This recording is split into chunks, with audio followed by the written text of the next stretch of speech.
علی صاحب، آپ کی جماعت، آپ سمجھتے ہیں کہ آج بجٹ پاس کرانے کے بعد وہ ایک جو ان کے لیے بینچ مارک تھا یا مائل سٹون تھا اس کو اچیو کر لیا، آگے گزر گئے؟ آپ نے کہا کہ ایک دفعہ پھر اللہ نے عمران کو کامیابی دے دی ہے، لیکن اصل کامیابی تو تب ہوگی جب معیشت جو ہے آپ کی مستحکم بنیادوں کے اوپر آگے چلنا شروع کر دے۔ 3 سال جو کچھ ہوا وہ ہمارے سامنے ہے۔ اب ایک موقع ہے جس میں شاید آپ کنسولیڈیٹ کر سکتے ہیں اگر چاہیں تو، یا کوشش کریں تو۔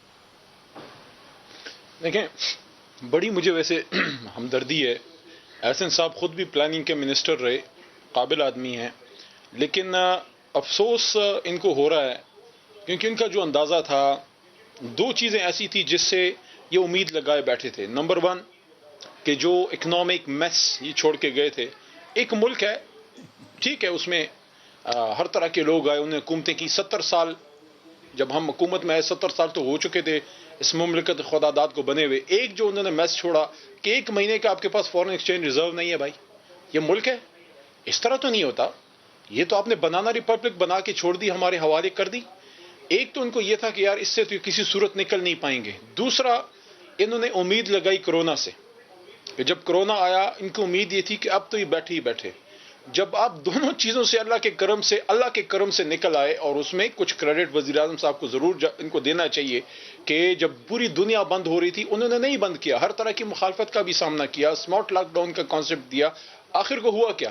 دیکھیں، یہ معمولی بات نہیں ہے۔ دیکھیں، ہم سے بغض ضرور رکھیں، ہم سے آپ نفرت کریں، جو بھی کریں، پاکستان سے تو نہ کریں۔ ملک صاحب، میں ان لوگوں سے پوچھنا چاہتا ہوں، دیکھیں، امریکہ کا ہمارا اکانومی کا کوئی مقابلہ نہیں ہے، نہ ہمارا کوئی یو کے یا جرمنی سے۔ دیکھیں، دنیا کا اس وقت کوئی مانے یا نہ مانے لیکن ایک طاقتور ملک ہے، بڑی اکانومی ہے امریکہ کی۔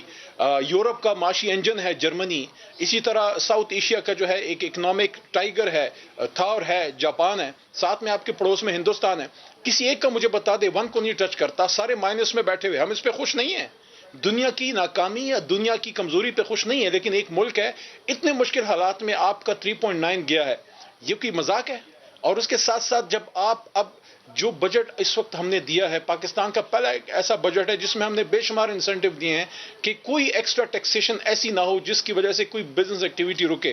اب جو ان کے فکر پڑی ہے، آخری بات میں کہنا وہ یہ پڑی ہے کہ یار یہ بندے تو نکل گئے ہاتھ سے، یہ تو اگر 2 سال پورے کر گئے، یہ تو 2 سال پورے کر گئے، ان کا تو کریا کرم ہو جائے گا۔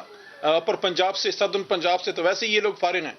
تو اب ان کے پاس ایک آپشن تھا، وہ ہے جائے نماز کا، لیکن جائے نماز پہ بدقسمتی سے کسی کے خلاف بددعا بھی قبول نہیں ہوتی، کیونکہ جائے نماز پہ اگر ہمارے خلاف بیٹھیں گے تو پھر بددعا پاکستان کو دیں گے۔ تو میں سمجھتا ہوں کہ جو ان کو کرنے کا کام تھا وہ انہوں نے کیا کوئی نہیں۔ آپ پتہ کریں، سر، جائے دیکھیں، نماز بہت پہ بڑا تو مسئلہ روزانہ ہے، سب کو 5 وقت بہت بیٹھنا چاہیے، اس میں پریشانی اپنے اور کی پرائے بات ہے۔ کی تمیز کے بغیر سب آپ کو کا مسلم بیٹھنا چاہیے۔ یونین کا صدر غائب مجھے ہے۔